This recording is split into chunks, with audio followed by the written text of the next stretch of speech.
Good evening, ladies and gentlemen. My name is Clash Sharadi, and welcome to this edition of Christian Voices. As you know, Christian Voices is a new show that we've started where we discuss topics relating to Christianity. We want to give a voice to the Christian community to discuss not just matters of faith, but also, I suppose, being able to have a voice in the public sphere within the Australian media landscape to enable Christians of different denominations, of different churches, to be able to speak about things that matters to them. So tonight, I have a special guest with me, and that is Pastor Peter Bondole. He's a senior pastor at Miracle From Victory Church. Center. Sorry? From Victory Church. Faith and Victory Church. All right, no problem. Faith and Victory Church. And he runs a church located in, I think, Campbellfield area, and he's been there for quite some time. Good evening, Pastor Peter. How are you today? I am doing very well. Thank you so much, Claude Sharadu, for having me to this emission of faith, a voice of faith. Yeah, thank you very much. Now, I know you have been ministering for quite some time. Just introduce yourself a little bit for people who may not know you, to tell us about your Christian journey and the church community that you run.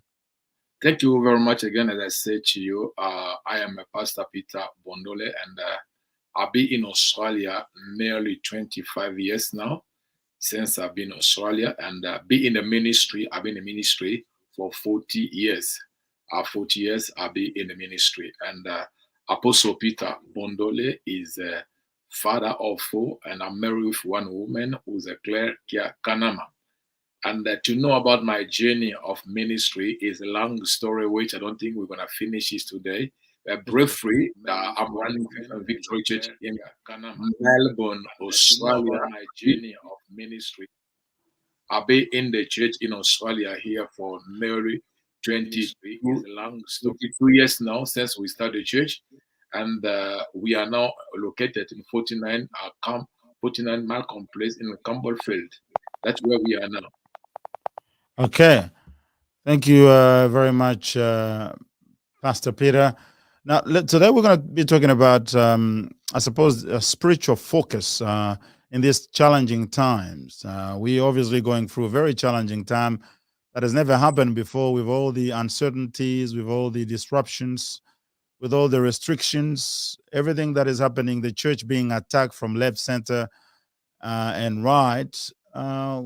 Why? Tell us a little bit why you think we need a special spiritual focus right now from the broader church. I think, Glad, as you know, that the society we are living today is a lot of challenging now. And considering about what really is happening, the outcome of COVID has changed the way of our life, which are not very easy. And when you look, so many people now today are so depressed. So many people are so affected by COVID, and this lockdown has affected the entire society. The business people have affected, the children have affected, the church is affected. There's not any sect of the society which is not very affected. But focusing on the spiritual side, I think, is a very something which lift you and I up, because for now, as a Christian, what am I say to those who are listening me? Only hope we have now is God for the time like it is.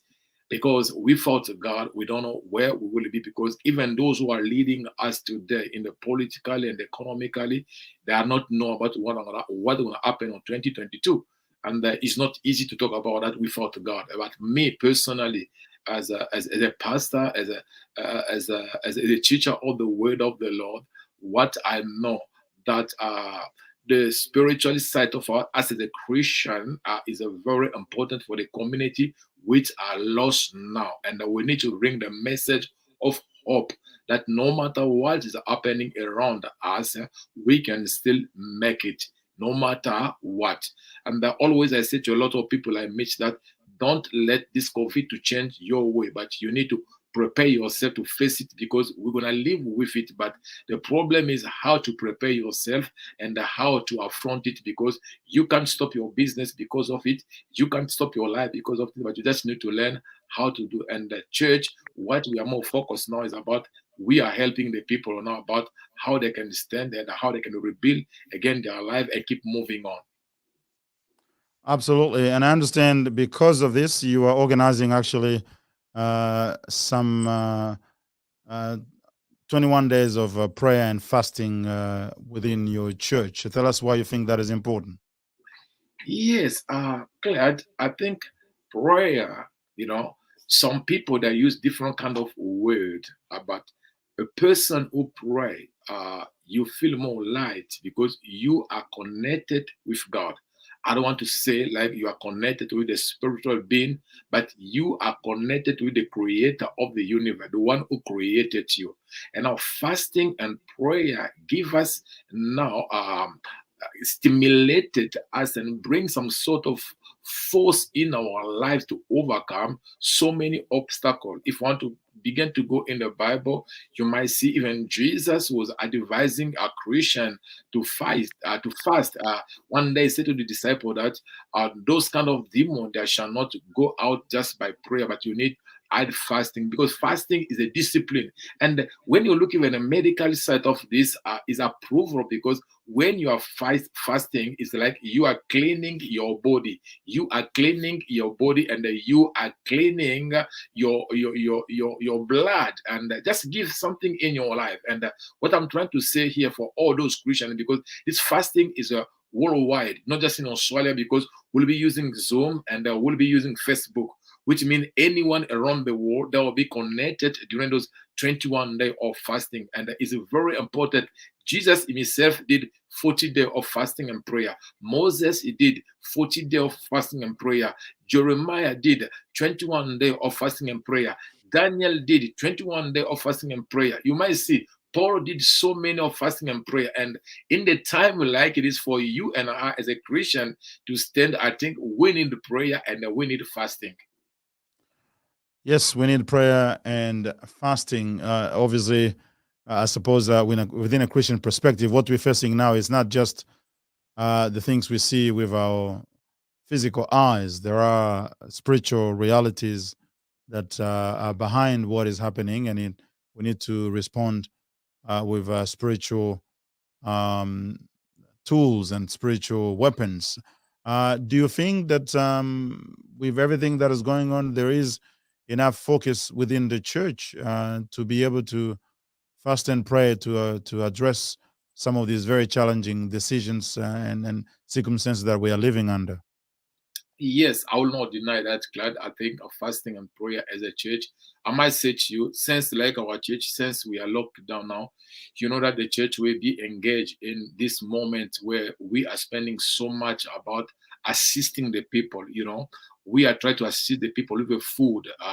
We are driving. We have voluntary people, those who are giving the food and driving into those who has be they lost their job, those who are locked down like 40 days in the warranty. They don't have anything to eat. No one supply food for them. We are bringing the food for them every day. We are just people are driving around to bring some food and some good for them.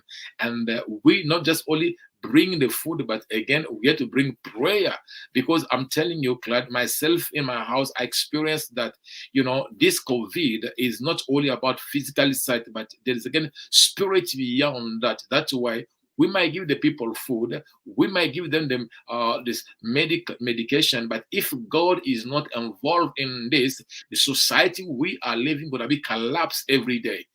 Only hope. What am I saying now is only God knows that. Because even this lockdown, this vaccination, whatever it is now, if God is not involved, I'm telling you, from now to 5 years to come, there was a lot will come out of this. Now, is it your opinion that we're actually living the latter days and maybe Jesus may be coming soon? There's a lot of that going around. Do you share that feeling or that Uh, view? yes, glad when we will begin to look about most of the sign all the time, biblically speaking, and with all the prophecy, the Son of Man, Jesus, is coming very soon. But I will not say that this COVID gonna created him to come very quick. It could be just one of the signs which the Bible announces. That yeah, this is the preparation by the church have to be ready, and the people of God and the men and women of God have to be ready for this. Oh, it's not just in Australia. Consider what is happening around the world. Just look in America, look in Europe, look in Africa. And this is empathic. The 21st century is empathic with this. And this is serious. Now, those who have the spiritual eyes to see, they are ready because I say, yes, the Son of Man is coming. We have to prepare ourselves. And I believe about that Jesus is coming soon. Okay, and I know the vaccination issue is becoming a bit of a problem in many churches. It's actually even dividing people within churches. What do you think is the right position for the Christian leadership in relation to the whole vaccination? What I know it's very tricky. Feel free not to answer the question if you don't want to go there, but uh, let me know what you think. What would be your advice? You've been in the ministry for quite long. You can advise more junior pastors or other Christian leaders. What's the best way to address this in the church? I think, Glad, this is very one of our sensitive topic to talk about, especially in media. But I might try to bring my insight about what I think and what my advice for those who are listening. Because I receive so many people who come to see me in the office and ask me the same question as a leader. What are you thinking about that?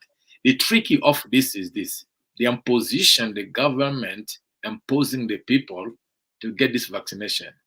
Mm, What the reason beyond this? Because if there was not that kind of imposition, the people that might have choice to choose what really they're gonna do. I might give one of the example. I do the mission a lot. I do the mission around the world and especially in Africa. But every time when we go to Africa, we get some of the vaccination because no mm, one force you about that you need the malaria vaccination, you need this, you know yourself that the area I'm going, I need vaccination.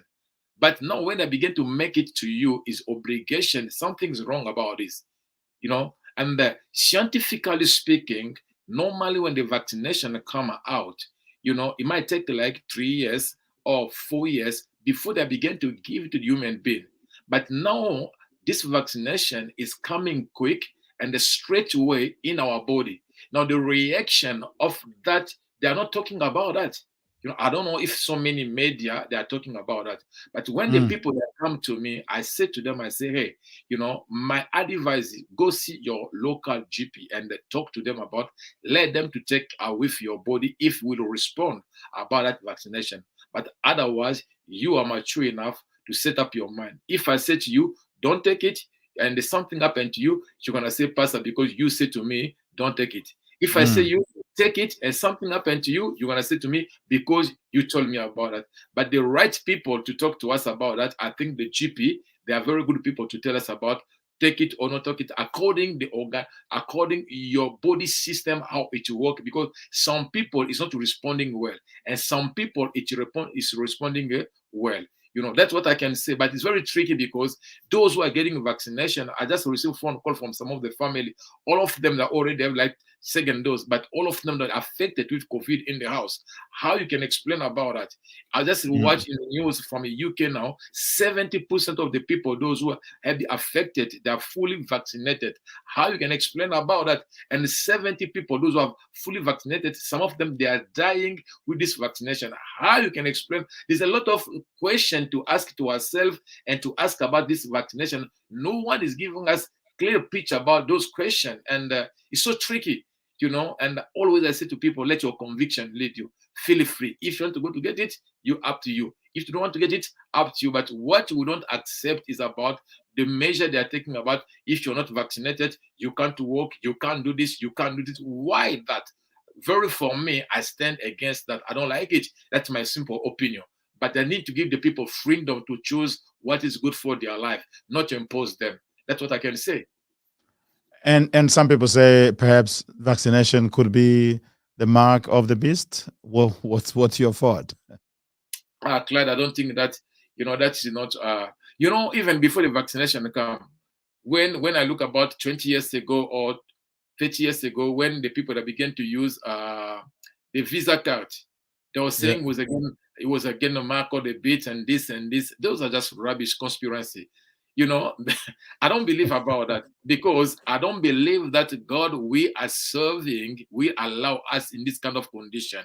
Only one thing the people that are thinking, I have to use what the thinking is about the population, the theory of the population, which they're trying to use for the vaccination. That's one of the conspiracies going around the people that think about that. But about the beast, I don't think that is because before that to come, the Bible says the Son of Man must come first and the church must be taken. You know, you and I will not be on that position. If those who believe and those who live their life godly, they'll not be on that position. But you know, the vaccination is just one thing where they're trying to prepare about global religion or whatever they're trying to do. There's a lot of things to talk about that. If one day you invite me to talk more about that, I might bring a lot about that vaccination. But for now, I don't want to go fade about it. Let me just focus about my fasting and prayer. That is indeed correct. Let us focus about fasting and prayer because I think it's important. Whatever we are not sure about, fasting and Yes. prayer can help us to receive revelation from God, to give us guidance about what we need to be doing. Because a lot of times you have these challenges, even as I said earlier, in churches where people are, not agreeing whether the vaccination. In moment of uncertainty, we should turn to God and ask Him to show us. And I think that's a good way through fast and prayer to get revelation and inspiration to with regards to the direction we need to take, isn't it? Yes, it's true, Claude, what you are saying, because if we begin to look about that, even try to divide the society, dividing you might see in the one house the people are living. There are some people that say couple, two couple. You say wife say me I'm getting vaccination, and the man say the husband say I'm not getting the vaccination. So you might see that the division now. And I was listening on the news, and they're talking about that. Say okay, our premier of Melbourne he is saying that say that you know, if you don't get vaccination, you can't go to movie, you can't go to shop, you can't do this and this and this. And the Prime Minister was saying now, you know, if you don't get vaccination, they have to allow people to go in the shop, they have to buy the stuff in the shop. They can't stop them. You might see between themselves, even there's a lot of contradiction.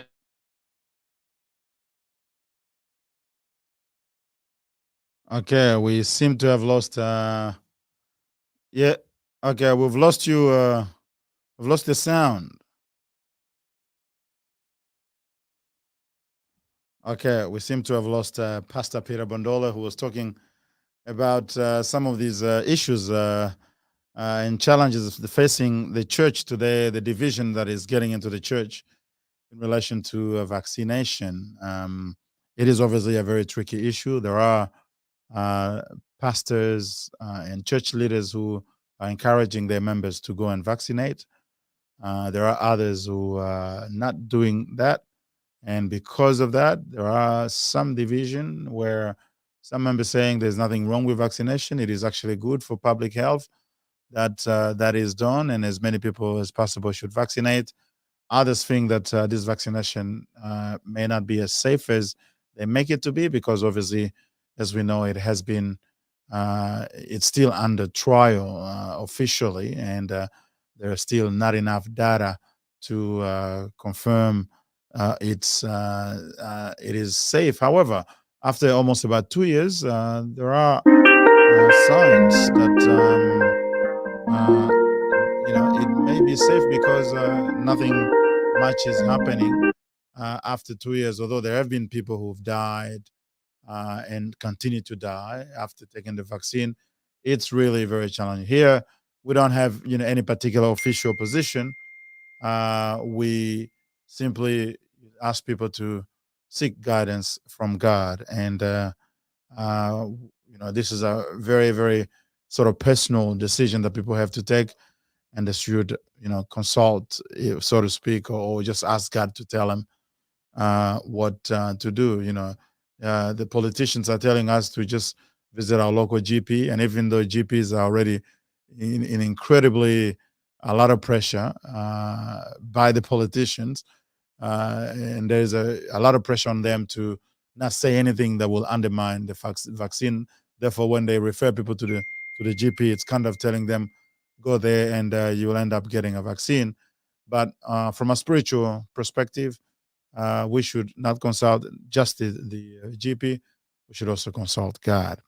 And that is the situation at the moment. We'll just try to see if we can get Pastor Bondole again, and if he will be able to reconnect in just a moment. Just bear with us.